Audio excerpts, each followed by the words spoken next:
Isaiah 4.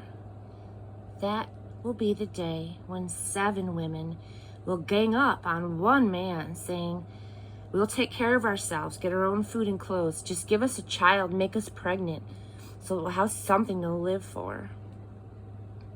God's branch. And that's when God's branch will sprout green and lush. The produce of the country will give the Israel survivors something to be proud of again. Oh, they'll hold their heads high. Everyone left behind in Zion, all of the discards and rejects in Jerusalem, will be reclassified as holy, alive, and therefore precious. God will give Zion's women a good bath. He'll scrub the blood-stained city of its violence and brutality. He'll purge the place with a firestorm of judgment. Then God will bring back the ancient pillar of cloud by day and the pillar of fire by night, and mark Mount Zion and every one in it with his glorious presence, his immense protective presence, shade from the burning sun and shelter from the driving rain. Chapter 5. Looking for a crop of justice.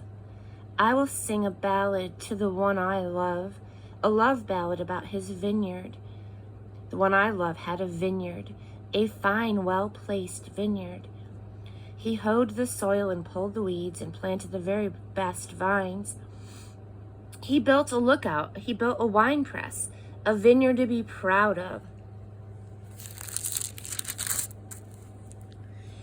He looked for a vintage yield of grapes, but for all his pains, he got junk grapes. Now listen to what I'm telling you, you who live in Jerusalem and Judah. What do you think is going on between me and my vineyard? Can you think of anything I could have done to my vineyard that I didn't do? When I expected good grapes, why did I get bitter grapes? Well, now let me tell you what I will do to my vineyard. I will tear down its fence and let it go to ruin.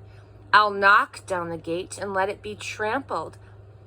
I'll turn it into a patch of weeds, untended and uncared for. Thistles and thorns will take over. I'll give order to the clouds.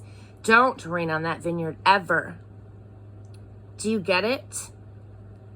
The vineyard of the God of the angel armies is the country of Israel. All of the men and women of Judah are the garden that he was so proud of. He looked for a crop of justice and saw them murdering each other. He looked for a harvest of righteousness and heard only the moans of victims. You who call evil good and good evil. Doom to you who buy up all the houses and grab all the land for yourselves, evicting the old owners, posting no trespassing signs, taking over the country, leaving everyone homeless and landless. I overheard God of the angels' armies say, those mighty houses will end up empty. Those extravagant estates will be deserted. A 10-acre vineyard will produce a pint of wine, a 50-pound sack of seed, a quart of grain. Doom to those who get up early and start drinking booze before breakfast, who stay up all hours of the night drinking themselves into a stupor.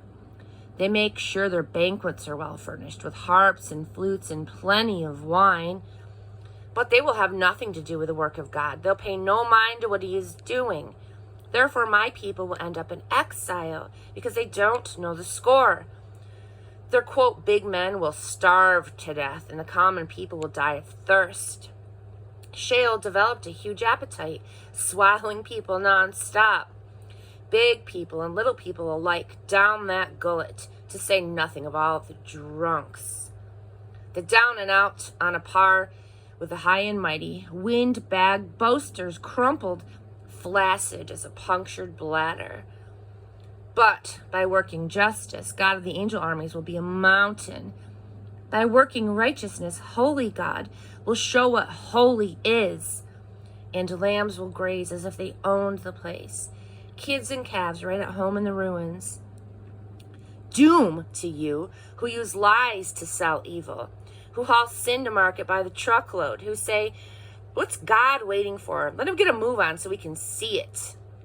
Whatever the Holy of Israel has cooked up, we would like to check it out. Doom to you who call evil good and good evil, who put darkness in the place of light and light in the place of darkness, who substitute bitter for sweet and sweet for bitter. Doom to you who think you're so smart, who hold such a high opinion of yourselves. All you're good at is drinking, champion boozers,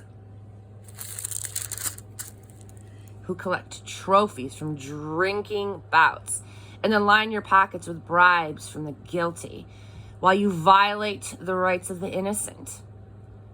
But they won't get by with it. As fire eats stubble and dry grass goes up in smoke, their souls will atrophy, their achievements crumble into dust, because they said no to the revelation of God of the angel armies, would have nothing to do with the Holy of Israel. That is why God flamed out in anger against his people. He reached out and knocked them down. The mountains trembled as their dead bodies piled up in the streets. But even after that, he was still angry. His fist still raised, ready to hit them again. He raises a flag signaling a distant nation, whistles for people at the ends of the earth, and here they come on the run.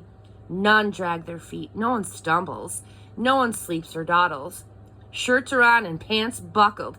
Every boot is spit polished and tied.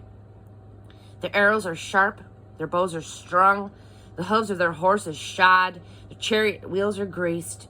Roaring like a pride of lions, the full-throated roars of young lions. They growl and seize their prey, dragging it off. No rescue for that one. They'll roar and roar and roar on that day, like the roar of ocean billows. Look as long and hard as you like at that land. You'll see nothing but darkness and trouble. Every light in the sky will be blacked out by the clouds.